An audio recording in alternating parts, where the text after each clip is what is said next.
Kadana, samahan niyo ulit ang mga person sa mga bagong kaganapan natin dito sa Payag. Napilit nga naming sumama itong brother ko, samantalang sinundo naman ng bayaw ko ang mga bata. At matagal ngang drawing sa mga kaganapan natin itong ampon namin. O ayan, makukulayan ka na rin. Chillax rin kasi pag may time. At deserve mo nga yung ganitong pahinga. Sino ba naman sa atin ang hindi, 'di ba? Tanghali na rin kasi nito at dala nga natin ang uulamin. Kaya naman agad na rin hinanda ng sister ko para lutuin. O ganito dapat ang magpartner, magkatuwang sa lahat ng bagay. Sana all. At eto namang mga to na hindi kumpleto ang araw na walang internet. Buti na lang talaga at nagkaroon na ng papiso wifi dito. Dahil nung wala pa, hindi mo talaga maasahang mag-stay ng matagal yung brother ko dito. Nung mga time na to ay susunduin nga namin si Papa dahil maya-maya ay manananghalian na. At nag-aani na nga raw sila ng palay kaya naman gusto ko ring ipasilip sa inyo. Sobrang init nga ng mga oras na to. Bilib nga ako sa mga nag-aani at nakakayanan nila to. Eto nga ang sitwasyon nila ngayon dito sa palayan. Tingnan nyo naman tong mga naghahampas, hindi na nila iniinda ang init.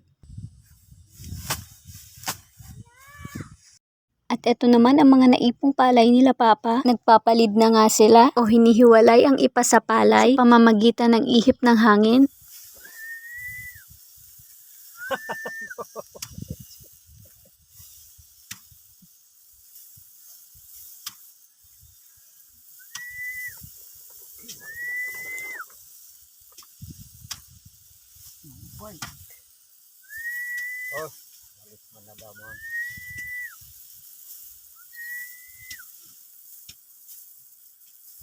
Samantalang ang mga babae kahit katirikan ng araw ay nandirito naggagapas na ang tanging lilim ay eto lamang payong. Para-paraan na nga lang sila makapagtrabaho lang ng komportable. Isa rin bang magsasaka ang magulang nyo at nagsasakripisyo ng ganito may maihain lang sa inyo. Kaya naman sana pahalagahan natin ang mga paghihirap nila at suklian ang mga eto pagdating ng panahon.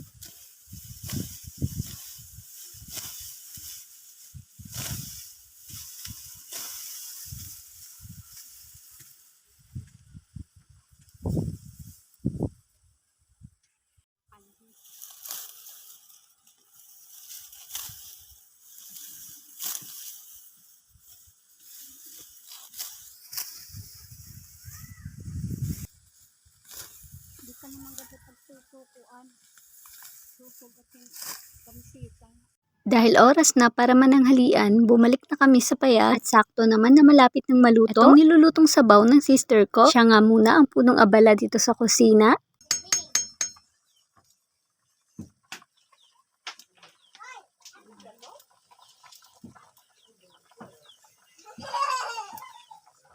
Nung natapos na kaming mananghalian ay inaya ko na rin sila para gumawa ng lamaw. Perfect nga to para sa mainit na panahon ngayon at kasalukuyan na nga umaakyat ng puno ng nyog si Papa. Buti na nga lang kahit pagod si Papa ay pinagbigyan niya pa rin kami dahil wala ngang ibang aakyat. Pero syempre hinayaan muna natin siya makapagpahinga.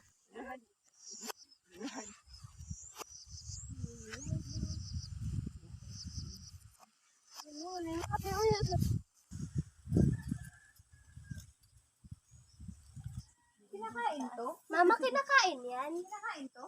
Hindi, mabagsakan na gana. Ano yan? Ano yan? May bunga. Yan kinakain.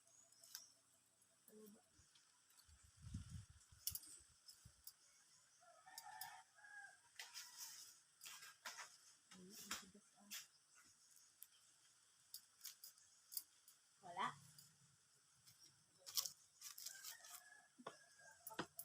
Ha? Dami langgam?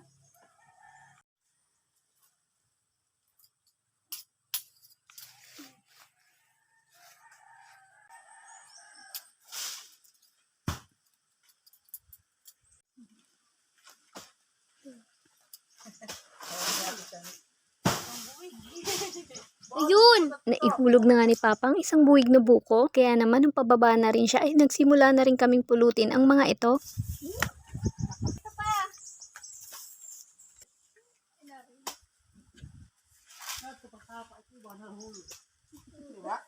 Sige, tita Luna, kaya mo yan. Oh, ito pa. Oh. 1, 2, 3, go! Paano bumalik siya?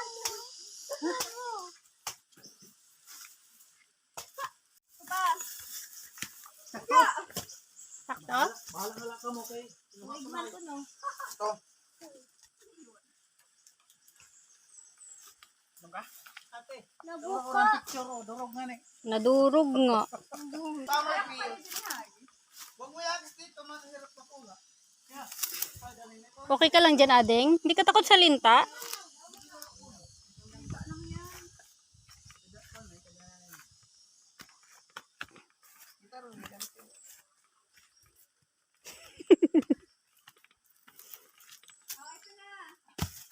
Wala na, tita Luna.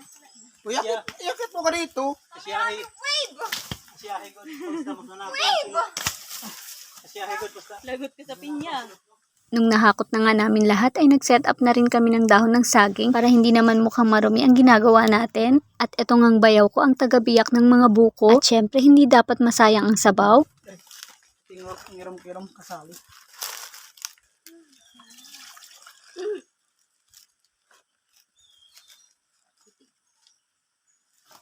At sila naman ang mga taga-kayod. Syempre tamang video muna ang mamshi nyo.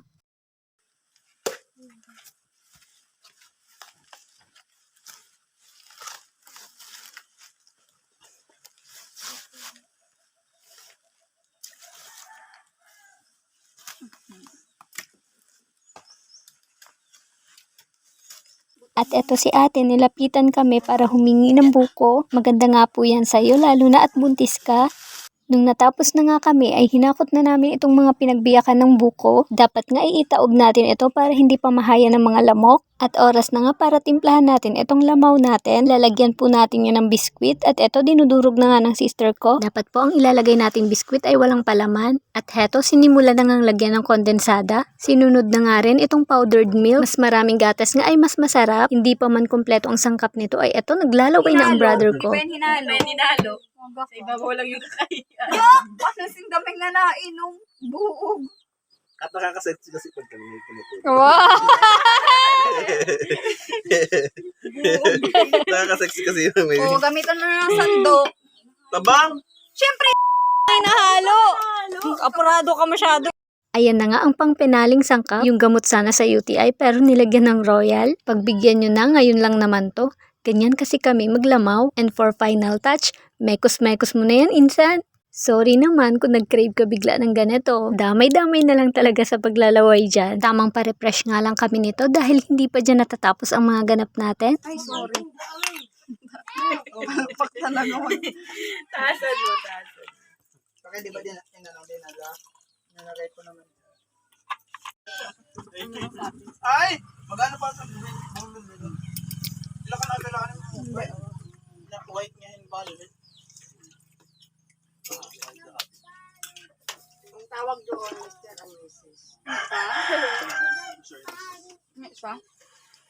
Nung natapos na kaming magpalamig, ay sumama naman kami kay Tatay Mamo para kumuha ng kamoting kahoy. At dito nga kami nagsususuot sa talahiban. Good luck na lang sa akin at naka-sleeveless pa nga ako.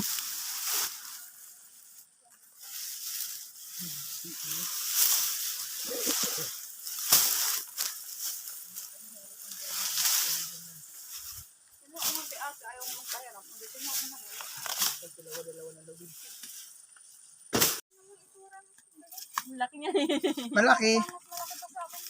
Excuse. Baka ano kayo ha? Magatay.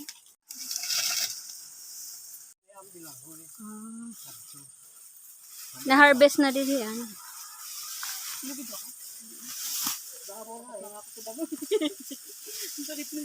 Madali pa tayo.